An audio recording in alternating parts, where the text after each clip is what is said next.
students, so welcome back to my class, and you're here at MsC TV. For today's video, we're going to discuss about adding integers. In this video, I will share to you the technique on how to add the integers. Okay, so we have two techniques on adding the integers. So what you're going to do is just to understand the rules and also how to apply the integers. Okay, so for example, add the following integers. For number 1, we have 9 plus 3. So that's simply 9 plus 3 is 12.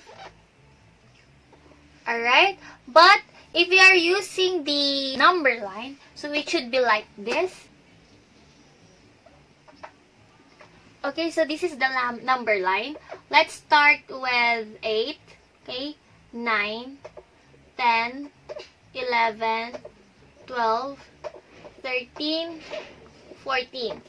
Okay, so since we have positive 9, so we are here.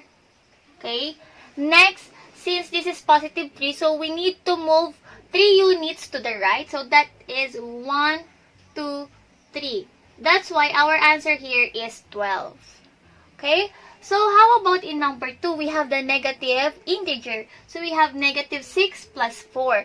Okay, if we have the unlike sign, what we're going to do is just to subtract the absolute value of the given. So 6 minus 4 is 2.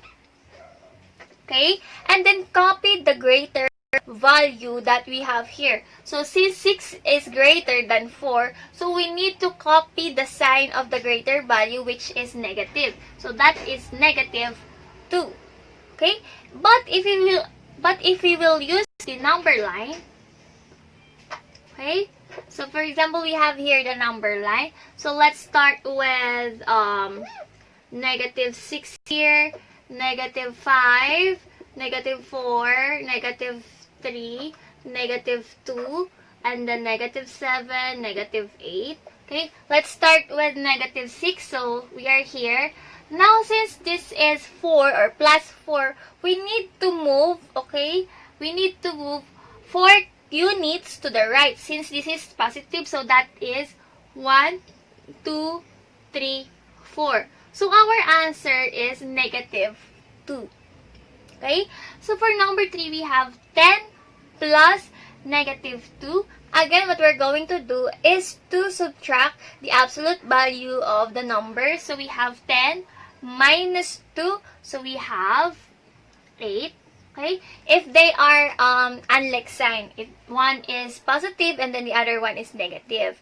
Okay? So what we're going to do is to subtract the absolute value of the two digits, so the two numbers. So that is 10 and then 2. So 10 minus 2 is 8.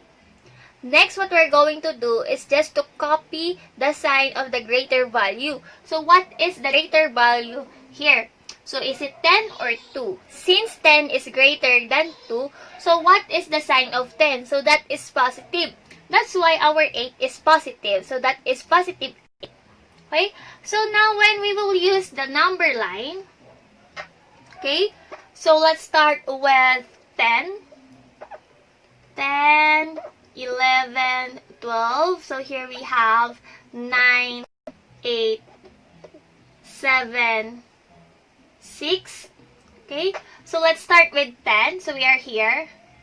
Next, since this is a plus negative 2, since this is negative, so what we're going to do is move 2 units to the left since this is negative. So 2 units to the left, 1, 2. So that's why our answer in number 3 is 8. Okay, how about in number 4? So we have the same negative integers. So we have negative 7 plus negative 8. They are the same negative.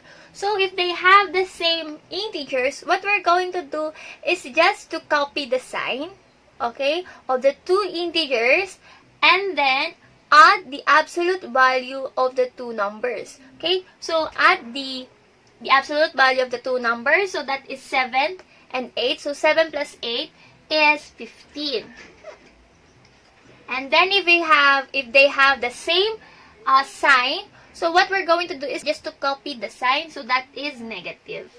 Okay, so we have here negative 15. 15. So since this is negative 8, so we will move, okay, from negative 7 to the left because we have the negative sign here. So let's start with negative 7, negative 8, negative 9, negative 10, negative 11, negative 12, negative 13, negative 14, negative 15, negative 16. Okay, so let's start with negative 7. So we are here. Next, we need to move 8 units to the left. Okay, so since this is negative, we have 1, 2, 3, 4, 5, 6, 7, 8. That's why our answer is negative 15. For number 5, we have 5 plus negative 8. So again, so if they have the different sign, what we're going to do is just to subtract their absolute value. So 8 minus 5 is 3. Now, if they have the different sign, what we're going to do is just to copy the sign of the greater value.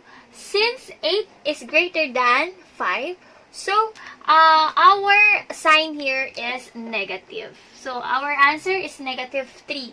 If we have the number line, okay, so let's have the number line. So let's have 5 first, okay.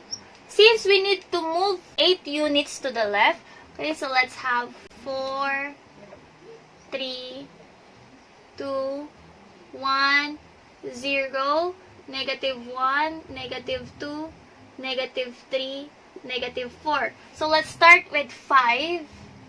Okay, let's count 8 units from here to the left. So 1, 2, 3, 4, 5, 6, 7, 8. That's why we have the answer negative 3. Okay, in number 6, we have negative 29 plus 35. Again, they have the different sign. So what we're going to do is just to subtract their absolute value. So that is 35 minus 29. So that is 6. Okay, after subtracting their absolute value, what we're going to do is just to copy the sign of the greater value. So since 35 is greater than 29, so our sign here is positive. So we have positive 6. We don't need to write the number line anymore because this is very large number. Okay, so next we have number 7, negative 17 plus negative 3. So since we have the same negative sign, okay, so we have negative 17 and negative 3, what we're going to do is just to add their absolute value. So that is 17 plus 3. So 17 plus 3 is 20. Now, if they have the same sign, so just copy the sign. So that is negative. So we have here negative 20. For number 8, we have negative 3 plus 3 plus 2. So here, what we're going to do is just to add this one first. So negative 3 plus 3 is what? 0 plus 2. Because for example, we have the number line. Okay? So if we have negative 3 here, okay? Negative 2, negative 1, 0, 1, 2. Okay? From negative 3, so let's add 3 units to the right since this is positive. So let's have 1, 2, 3. That's why we have 0. Now we have plus 2. So we have 0 plus 2 is 2. So let's move from here. Okay? Let's move 2 units from 0, okay, to the right. So let's have 1, 2. That's why our answer here is 2. Okay? Plus negative 12 plus negative 4. So first, let's have this one. 10 plus negative 12. So since they have different sign, so what you're going to do is to subtract their absolute value. So 12 minus 10 is 2. And then copy the sign of the greater value. So since 12 is greater than 10, so we need to copy negative. Okay? Next, plus negative 4. Okay? So, since here, they have the same number or they have the same sign, negative, so negative 2 plus negative 4, what you're going to do is just to add their absolute value. So, that is 2 plus 4. So, that is 6. Since they have the same sign, so they have the same sign, negative, so let's just copy the negative sign. So, the answer here in number 9 is negative 6. So, first, let's just have the negative 6 plus negative 4. So, again, since they have the same sign, so just copy the sign and then add their absolute value, which is 6 and 4. So, 6 plus 4 is 10. So, we have negative 10. Okay? Plus negative 3. Okay? Again, so since they have the same sign, so just copy the sign, negative, and then add their absolute value. So that is 10 plus 3. So what is 10 plus 3? That is 13. So our answer in number 10 is negative 13. And that's how we end our lesson for today. If you have more questions, so please comment down below. And don't forget to subscribe on my channel. Bye-bye!